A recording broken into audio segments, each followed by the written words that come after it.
Let's go! What's up, everybody? Welcome back to BingetownTV's coverage of The Wheel of Time. This is, obviously, our instant reaction to Episode 6, The Flame of Tar Valon. I'm getting better at saying Valon, actually. I'm now reading Tar Valon as Valon. What was the old one, Tar Valon? Tar Valon, yeah. I'm listening to New Spring right now, so we've talked a little bit about how I've read 14, but not 15, which is New Spring's the prequel, and they say Tar Valon in that, which is kind of throwing me off a little bit, but we're getting there. So instant reaction episode, we're going to try to cover high level stuff, just try to hit some of the main points of the episode, give our initial reactions to them. We'll end up as usual with our episode ratings.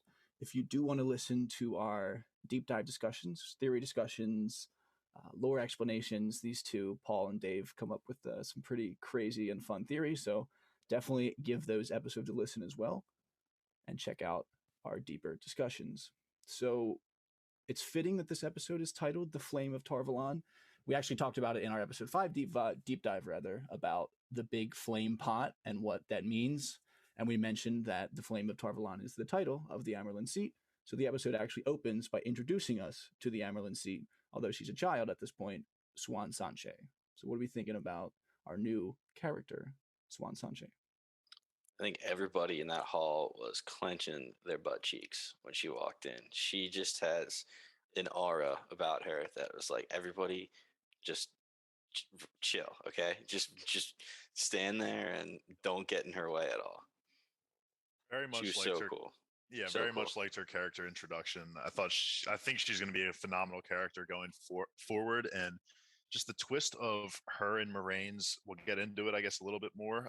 But that was an amazing twist that I never saw coming, especially how um, Moiraine had never really we had heard a lot about the Amrylin Seat and how people are kind of going to revolt against her, and we never. Now that I'm remembering it, Moiraine has never really mentioned her thoughts on the Amrylin Seat. She's kind of just taken the information and ran with it. So I thought it was a really cool twist seeing the love interest there with her in the Amrylin Seat. But I cannot wait to see going forward what she has to offer in terms of power. She's going to be a great character. Yeah, such a big chess piece being introduced. She's going to be so important and pretty much, I'm assuming a lot that's going to happen, specifically, all the tower politics that I love. And just, I did not expect anything with the Moiraine stuff. That was a surprise even to me as a book reader. And I just think that, she is super powerful. She steals every scene that she's in, except I guess against Moiraine, which is a lot of her scenes. So she's up there in one of the scene stealers. I think she's awesome, and it was really, really smart to show her backstory the way they did, because that told you so much about her, like where she came from. She came from this lowly village. She was already powerful as shit when she was young, and then she got whisked away to Tar Valon pretty early. That tells you a lot about her, in my opinion. And I think it's like a running theme in the fandom that she's always talking about her fish analogies, her fisherman analogies. So them showing you that early is pretty cool. Yeah, we talked about in episode 5 the blood and ashes. How that's a very common kind of curse and thing that people say. She always says fish guts. It's always like, instead of fuck, it's just fish guts. It's just shit like that. And I mean, they even mention it a little bit. Her dad calls her Siuan Sanche, daughter of the river, clever as a pike, strong as the tides, and then Moiraine does it too. So her whole epithet, I guess you could say, is just revolving around this fisherman identity. Even like the little room that her and Moiraine meet in is like this fishing hut, basically. But I fuck with Siuan Sanche a lot. I think her actress as well, Sophie Okonedo, I believe her name is just so good. Yeah, my one wish is that they showcased a little bit more of her extreme power as an adult. Like, I was begging for her, not to get too specific, but in the conversation with Nynaeve and Egwene, when they start talking back to her, I wanted her to just grab them in the air or something like that, just to be like, yo, chill the fuck out, don't talk to me like that.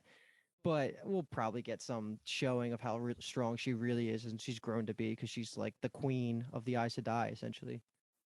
Yeah, put a pin in that Nynaeve statement, because, man, I got some words for her. She's got to check herself before she wrecks herself.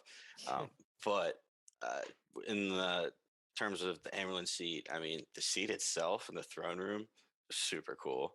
like she's just higher up above everybody looking down, but they still have like the three sisters from each Aja just there to represent like the courtroom politics is really cool. And Luke, I know like that's your favorite thing, and it was really cool here because it really showed the conflict between the different Ajas. Like we knew there was conflict, but we didn't realize like how cutthroat it was. Mm-hmm. And like now we're learning Moraine's like keeping secrets from everybody, can only tell them to Siuan Sanche, and like she's the only one that Moiraine can trust her with. Mm-hmm. Uh, it's like she wouldn't even tell any of the Amrylin Five like the full details because she didn't trust anybody in the area. Did you Just say being, the Amrylin 5?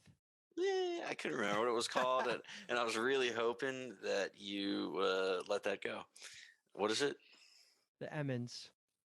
Emmons 5. Emmons Five? Right? Is that what we Emmons Emmons Field Five. Yeah. Yeah. That was in the close. books, they're from the village of Emmonsfield.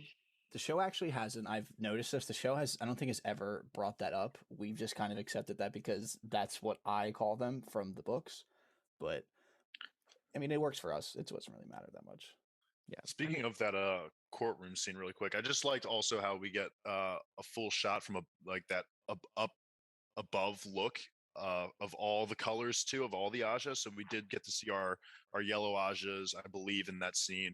The brown Rajas as well. So a little bit more. I think we'll get a little bit more into that now that we're at the White Tower, and now that we have all the pieces together for the most part. I think we'll get more into the other colored Ajas. But Mhm. that shot was really cool, and how the throne was set up, like Paul said, and just the the colors in each corners of the circle of the throne room, basically. But you know what I'm talking about. Yeah, though. no, They I have do. these. No They're in corners. It was Yeah, it was no a wheel. corners in a circle, but I have a I just like that scene. quick question, Kyle. This is just like a book kind of question. Is the girl who represents the Blue Aja, what was her name again? Do we know her? Megan. Sure. Megan. Is she I don't know. Like is that legit? Like or is she a character pulled from the source material and she is like a good Yeah, representation? she is a blue sister from the books. Okay. She's not a leader. Is that a spoiler? I Like, mean, because like, the way I, as a non-book reader and first time watching it, my take was that the way she was talking to Moraine really felt like to me that she was in control Yeah. from, at least for me. So in my notes I literally had her as the leader of the blue, but I was just curious if she was just a sister or a leader. But was she a leader because Moraine was absent, or is she really a Hmm. superior to Moraine? Like I'm asking you, Dave, I guess it's just a question of what you thought, what vibes you were getting. Based on how the conversations were going, it felt like uh, whatever her name is was Moraine's superior. So Moraine would tell her information if she had to. Okay. Paul, would you agree with that assessment? Yeah, I mean, Moraine's never home, quote unquote. She's never at the White Tower. So Yeah, it was like she felt like a mother too, almost like that sentence implied that they have known each other for a very long time, and the fact that Moraine hasn't even been home in that long of a time just only shows more that they have a deep history together. Mm-hmm. To bring up another sister that we meet in this scene, Leanne Sedai, I believe I'm pronouncing her name right, is the woman who has the big golden basically scepter and is quieting the room down. Mhm. Just I love what they've done with her character. Mhm. She's just a badass. That actress, her name is I don't remember off the top of my head. She's in a decent amount of stuff, and she's always a badass. She's actually in the 100. She dies in the 100 as Who? like a who is she in the 100? Yeah. Her name begins with a D. She dies at like Farm Station when they have their like fight. Okay. Whoa. Shut the fuck up. She doesn't even have a wiki page. That's how little of a character she is. But she's in that. But I just love that. Just like the banging, the sound of it was great. Everyone shuts up. I thought they nailed her. the ringing, the echoing of it. It was She so nice. reminded me of Heimdall from like Heimdall, yeah. Asgard. Yeah, like just that big, strong figure, like guardian almost to the main leader. So thought she was really cool too. Can't wait to see her in action Mhm. as well. So a lot of characters I want to see in a fight. Like, let's get some war going on now. Dude. I want to see all these people in battle. It's Leanne. Leanne, yeah, I believe so. Yeah, dude, that her and Leandrin in the books get introduced around the same time, and I could never. Their names are so similar. Yeah. Leanne and Leandrin, especially when it's audiobook, dude. It took me forever to be able to figure out which one was the red, which one was the keeper. I forget her title. Yeah, the audiobooks, love them to death, but they are tough with that kind of stuff. Yes, yeah. There's two terms. One of them's like a noun for like that describes a type of person, and another one's like an ethnicity, and they are spelled so similar and they sound exactly the same, and it's like, what the fuck is going on? But I was definitely happy with that little nugget, like just highlighting her for a second, because I was really hoping that she was at least going to be in the background, let alone getting a cool moment to shine. That was awesome. Yeah, she could probably spank me with that goldenrod. More than spank you, she'll penetrate you. Whoa, let's not go too far. But speaking of Leandrin in this scene, I just like hate her more and more. The more she's on screen, the more I just dislike her. And her just calling out Moiraine in front of everybody, making it impossible for Sanche, Siuan Sanche, and Moiraine to like actually talk. It just made the whole situation so awkward, and she's like trying to start a war. Mm-hmm. But yeah, definitely on the list of characters that I'm not a fan of right now. It's a short list, definitely a short list. To skip ahead just a little bit, how satisfying was it in the end when Leandrin's just intimidating Moiraine? Moiraine walks up there and is like, I know the man you see. Like, don't make me tell all the other Reds. Like, That was oh awesome. my god, that was better than a punch in the face. Yeah. Yeah, that was Moiraine. You could tell too. She was so desperate to just get the fuck away from Leandrin, and that she had that trump card the whole time. Yeah, Very well done. that was perfect. You can't cross ways. You can't cross a blue. You know, they've got the information. Like, what is Leandrin thinking? It's true, man. We did learn kind of a little bit more about the Blues, saying like they are spies. Their goal is to like go and just learn secrets. Mm-hmm. That's Luke. That would be Luke. Warn 100%. Them, 100%. protect them before they happen. So it's just really cool dynamic. Yeah. Megan dropped some nice nuggets that we'll get into in the deep dive about some things that are happening around the world. I like that little conversation scene, or rather, just conversation that her and Moiraine had in the baths. But not to run too far away from the trial scene, I guess you could say, just to talk about Logain. I mean, we have to obviously talk about this. What was the thought process when he is kind of giving it to Siuan Sanche a little bit? He's still a major character to me. He's FDR all day, baby. He will never not be FDR. I still think he has a role. I don't know if he will be a potential Dragon Reborn still, but I definitely think he has a role in this universe.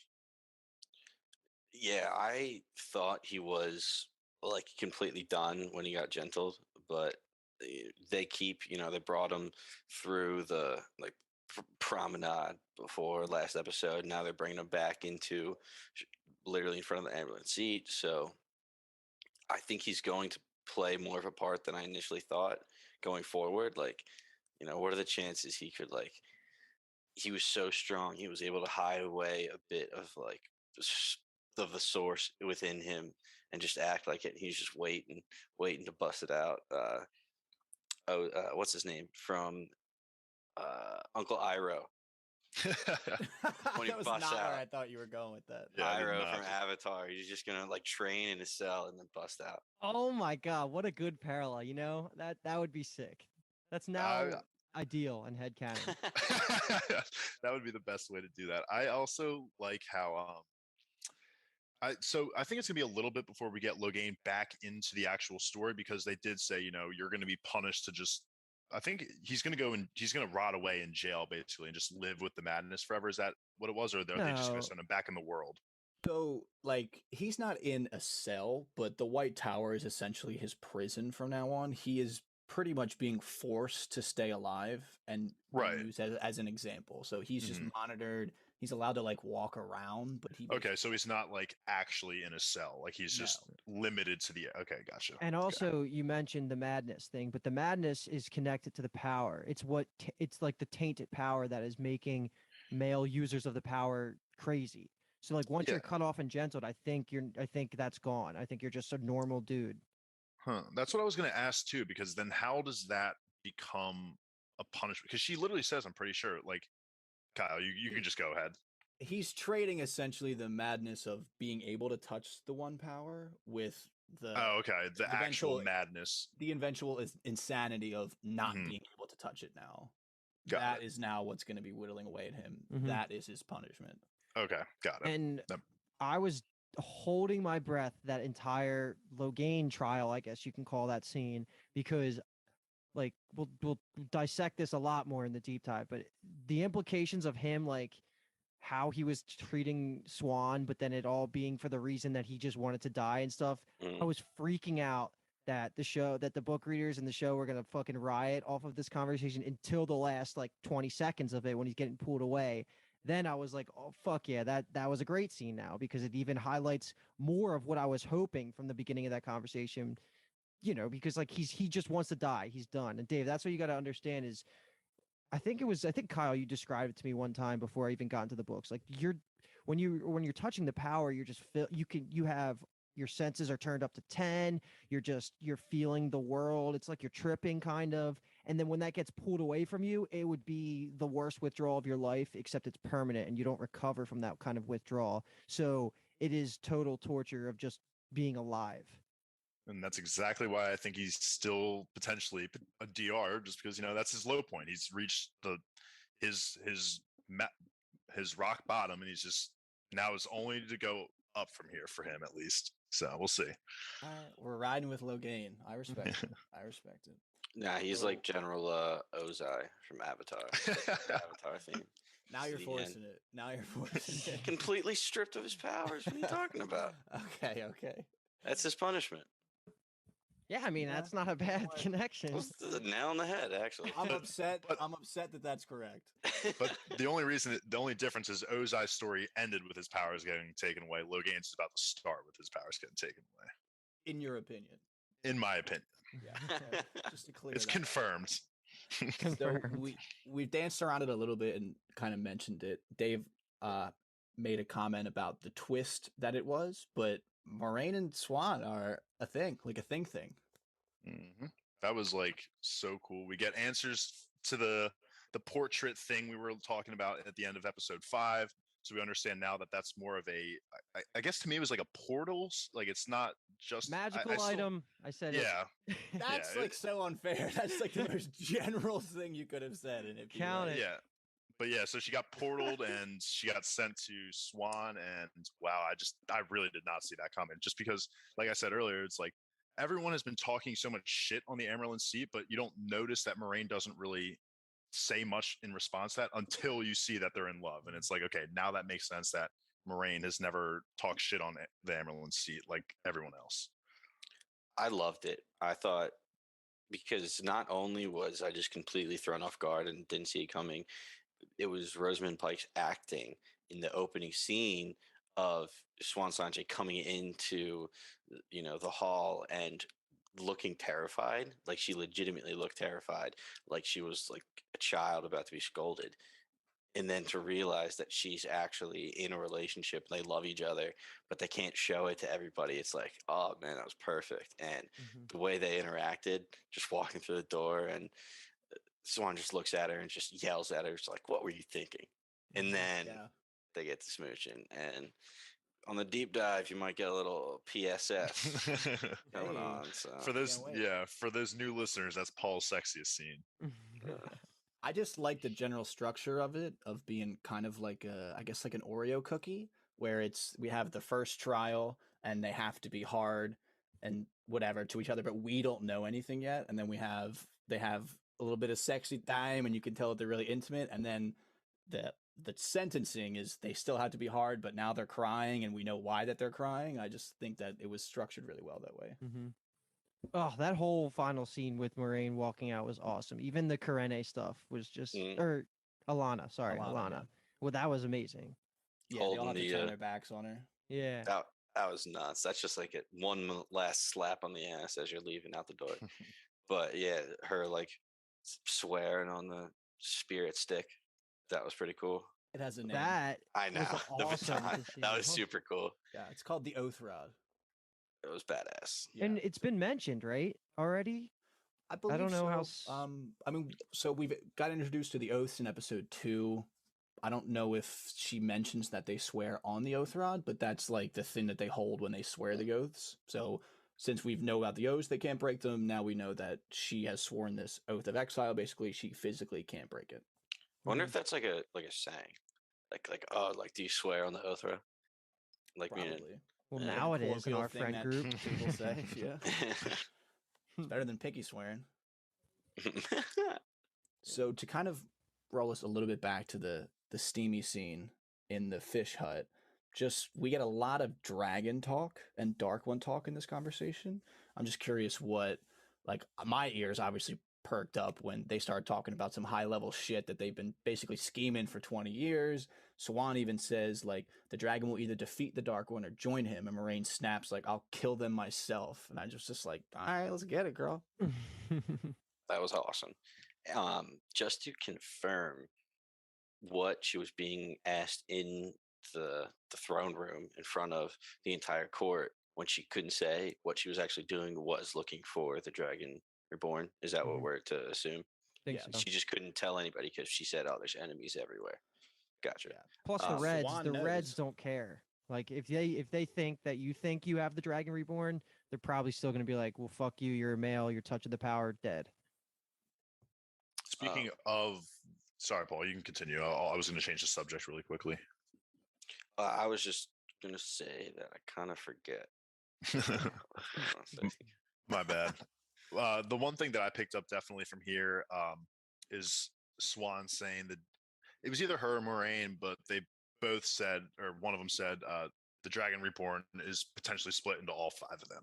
So that was just one thing that I'm still going to stick with my naive path of her being the DR, but that definitely throws me off for a loop a little bit on like who I think it still could be. And I'm fine with it being one of the 5 of them or all of them. I don't have a preference, let's say, but it was just something that definitely caught my attention, is that it might just be all of them at this point in time. Yeah, you mean episode 4 deep dive is when I caught your attention, because that's when I brought it up. Yeah, true.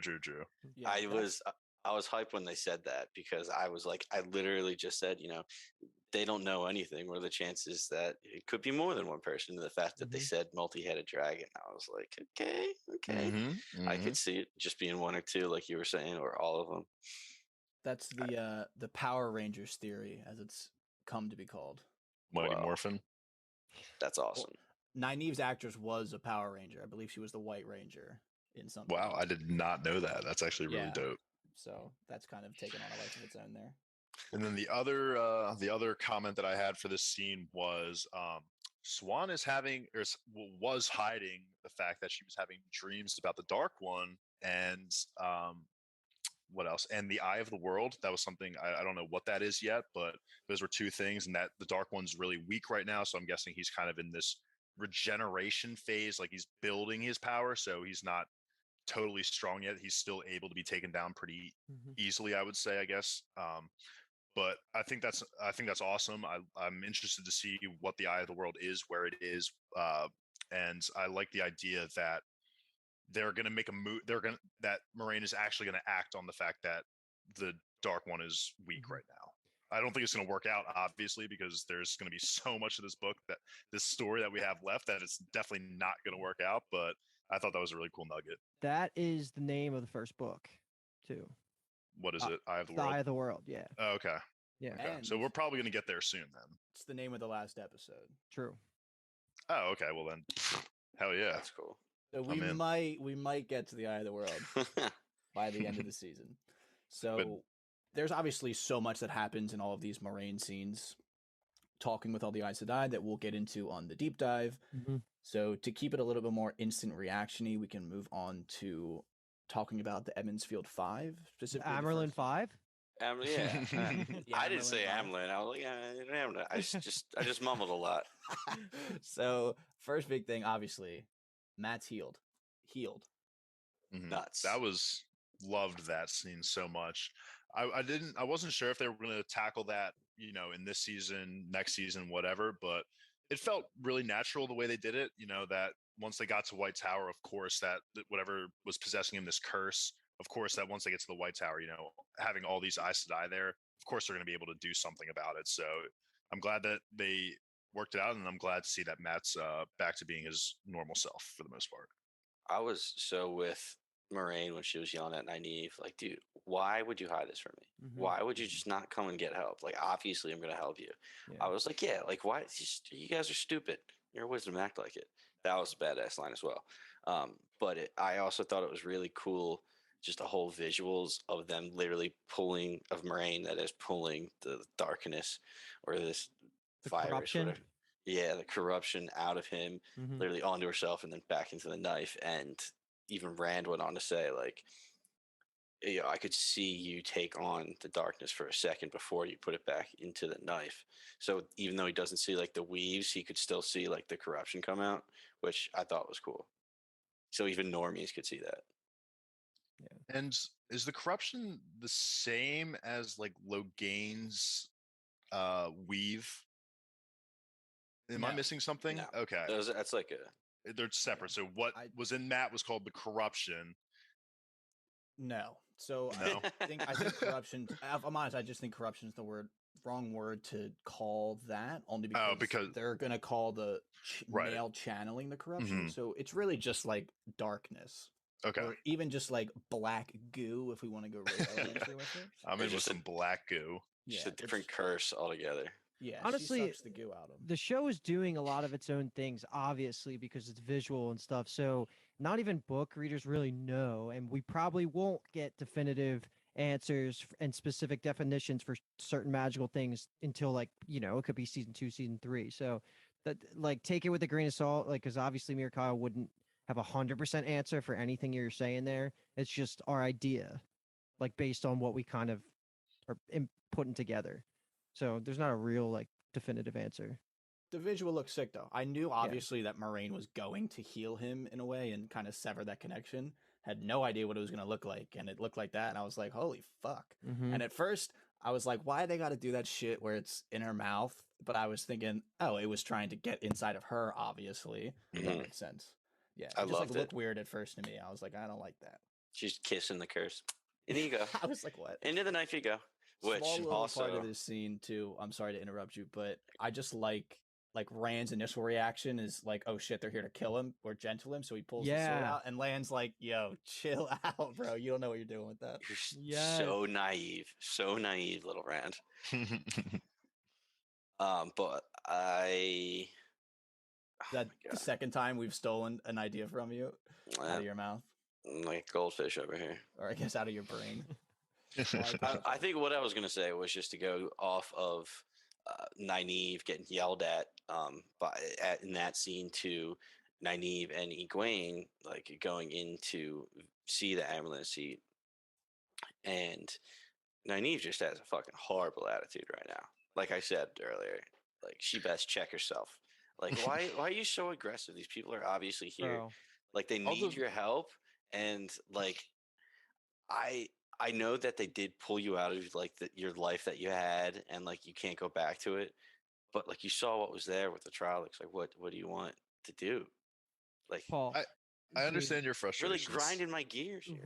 If you ever read the books, bro, that is my whole mindset through book 1 of just every time Nynaeve talks, I'm like, bitch, shut up. That's it. Like I understand that she's been wronged by the Aes Sedai in the past, but can't you see it in this moment right now that Moiraine is like the only thing keeping you? Well, that the only thing that kept everybody alive and is continuing to keep them alive. Like, so I understand, but I'll defend Nynaeve a little bit in that she has been wronged in the past. So we'll see. I guess we might get a little bit more backstory on that. Well, I'm guessing we will. So it'll be interesting to see that. Yeah, Nynaeve's character was slightly tweaked from the books, just personality-wise. Of course, like all of the characters are like that. But if I'm being honest, I like her show. I've said it before, probably in the first 2 episodes of the deep dives. I like her character in the show more than her book counterpart up to this point. And then to this episode, she felt the most like her book counterpart, where I'm like, fuck. I hope they don't lean into this like frustration from the audience watching Nynaeve react this way, path, because I'm not, as you are reacting, that's how I felt the whole first Yeah. book. I thought Siuan Sanche was gonna just fucking backhand. Dude, her that's at what I'm one saying. point. She should have flexed a little bit right there. Yeah, I guess Swan was kind of flexing in this episode of just how much power she has over other people without using the power. Mm-hmm. I honestly thought that they got that idea across well. And while we're on the topic of Swan again, I missed this on my comment of the pillow talking / sex with Moiraine scene. Are you when going like this? Sorry, I'm just kind of like my hands are just fidgeting a little bit. I didn't mean to do anything, but Gave no sex.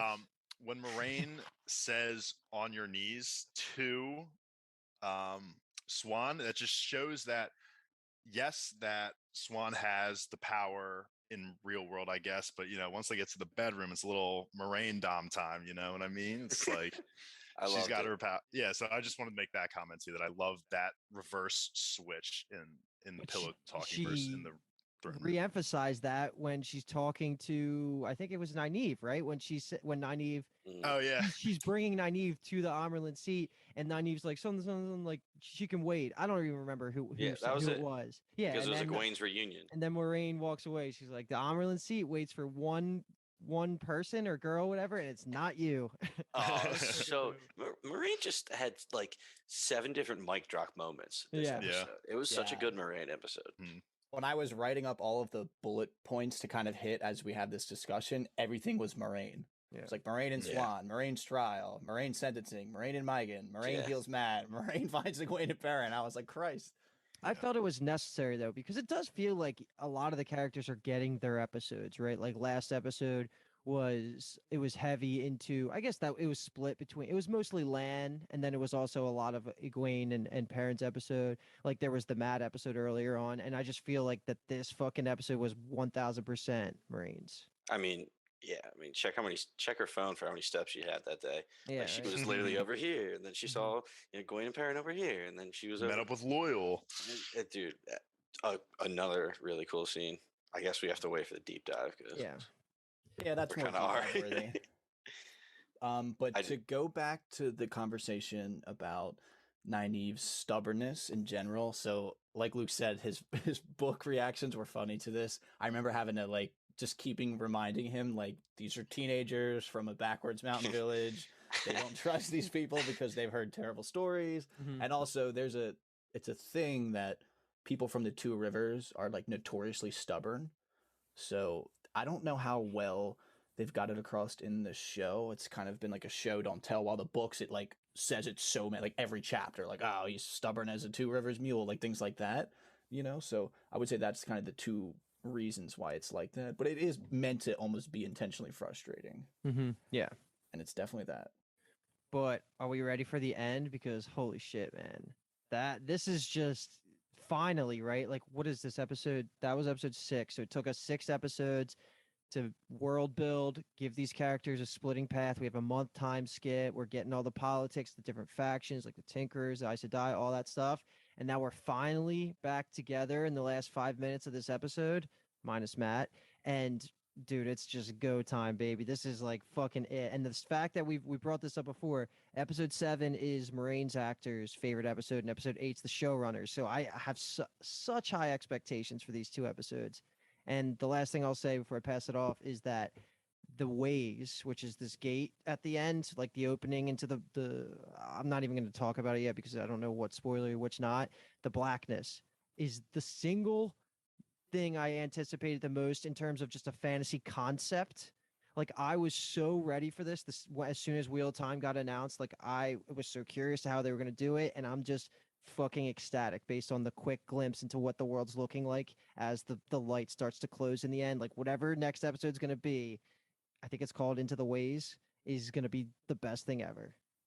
Dude, I'm not even mentally ready for what these next 2 episodes are going to bring for us, because I've heard such good things about both episodes going forward, and I'm just sitting here. Squad pulls up, and we're about to we're literally rolling up to the Dark One's prison. Already, we're 6 episodes into the show, and we're about to roll up into the Dark One. Fuck Matt. I liked Matt. At the end of that episode, I was like, fuck that guy. Screw you guys. I'm going home. And even still with Matt staying behind, I'm just so excited to see what their journey has at the Dark One's prison. And does the Dark One live in the Eye of the World? So is this part of the Eye of the World technically mean, that they're going to? You're asking Spoilers, not- bro. Yeah. What are Okay. you? We're about to Just get in all like those a- answers. Like I guess a 35,000 feet look. Just using the word live is probably not the right term. I don't know if he lives anywhere. Waffo, dude. Watch and Mhm. find out. Yeah. I thought the ending was great. I mean, I love how Moraine's all business. Like, hey, you guys just got all together, but we don't have time. Here's the plan. Here's the gate. Let's go. Yep. Well, I loved how she was being honest with them. She's actually, because I Hey, she's always honest. She can't lie. said, okay, that's true. That's true. She was more clear and gave way more details in the details of what her goal was and what they're doing and what their fate was. And the gate reminded me a lot of One Piece going, or not One Piece, I'm sorry, Bleach. When they go into the Soul Society and they pull up that gate, Urahara, Hat and Clogs, just pulls that bitch up, and then like that in between the two gates, I guess you could say, in between worlds, that space was chaos. So this ways, I can only imagine what it's going to be like. Shout out to the guy that appreciated my Asian reference in episode 4. So love that guy. Hopefully he appreciates that one as well from Paul. And really quickly, while we're on the topic of Moiraine being clear and whatnot, she did earlier this episode do that like border between lying and truth thing when I think it's Egwene and Perrin show up and she's like, you know, she doesn't say like Rand and Matt are here. She's just like, I'll let you know when I get more information, something like that. I have eyes looking for him, but I have Is that good just authority that they're alive. Yeah. Is that That's so? what it is. Is she just worried about like dark friends being around and listening to the fact that like, okay, all 4 of them are here now? Is she wasn't lying to them? It was more so to the people around listening, maybe. Yeah, she's just so cautious about doing everything. Leandrin even finds out everything because she is essentially, it seems like, watching Moiraine go from place to place. True. But that is her goal, is just to be as secretive as possible. Okay. But to go, I mean, just to take it on like a little emotional friendship level, it was just nice to see like Matt and Perrin hug each other, like Rand and Egwene have a nice embrace. It was just that's puts what a big two smile dudes on my face. It's definitely what 2 dudes would say who haven't seen each other in a month, dude. You look like shit. That's the first thing. And you just like bring it in and hug real quick. And I love how Perrin hits him back with the, at least I didn't steal an enchanted or cursed dagger. At least I'm not that stupid. They're boys. Speaking of fucking Matt, I forgot to mention that he's a little bitch because he didn't go in the ways. Yep. I am so curious what the hell they're going to do with that. Is that, like, I want to ask if that's like source material or not, but I'm sure it might be different paths leading to the same thing. I would say that it's more that it's definitely a creative decision to get to the end goal, and I'm just very curious. I'm not even in a bad. I'm not like upset about it really. It's just it's going to be interesting to see what happens in 7 and 8. Kind of talking to myself here. It's like my question is, does he stay back because he's now like now that he's more exposed to what the world is actually capable of, like with curses, magic? Is he just kind of fearful and he doesn't feel like he's ready to become the Dragon Reborn, or is it more just so like he's just a pussy? Like he's just a pussy. I don't know. Like I think intent is going to be a good discussion for the deep dive. Like, but that is pretty much what you just laid out there. Think about it, and we'll come back to it after rewatch and stuff. I just wanted to talk it out and just put it on the board, just because that is something for me. It's like when he did stay back, I was a little curious as to why, because he's now cured and he's like 100% ready to go. It's not like the curse was holding him back from doing this, but it's just a question to put on the table for the deep dive. We did find out, Moiraine says, like, he is stronger than he has any right to be. I mean, anybody that normally would have died like weeks ago, or been consumed. Okay. Weeks ago. That was actually a really cool line too. I like that. I really like Matt. I'm really curious about what like Luke just said, his intention is, what his goal is, what he wants to do. Like, what he wants to go back and save his sisters, or he just wants to hide and live and run away from destiny because he's the Dragon Reborn. I don't know. 2 more episodes of this actor. So enjoy 'em while we get them. That's You- nuts. I'm Yeah, we're already gonna- over him. That's mean. Nah, I don't know how do much like more you have left, Kyle, but I did want to No, say one I more mean, thing. I was just gonna say literally that if there's anything people wanted to bring up Yeah. and talk about before we dive into kind of episode ratings, then the floor is yours. Yeah, so for those keeping track at home, your boy Luke just finished book 3 of the series for the first time. I'm reading through for the first time as I'm watching the show and stuff. And Good one. holy fucking shit, man. What a goddamn twist. If you're a book reader, you know exactly what I'm fucking talking about because damn. That's all I got to say is that it's going to be whenever that stuff gets put on the screen, it's going to be fun to come back and watch like season 1, season 2 and see, dude, it's just such a good fucking book. On to book 4. Ooh, that's the doozy. Yeah. episode ratings now. Yeah. I could start off, I guess, just to get mine out of the way. I feel like people care about my opinion the least. Honestly, I think this is a 9, flirting with a 9.5, but I do have some kind of logistical issues that I don't love. That kind of takes it down to a 9.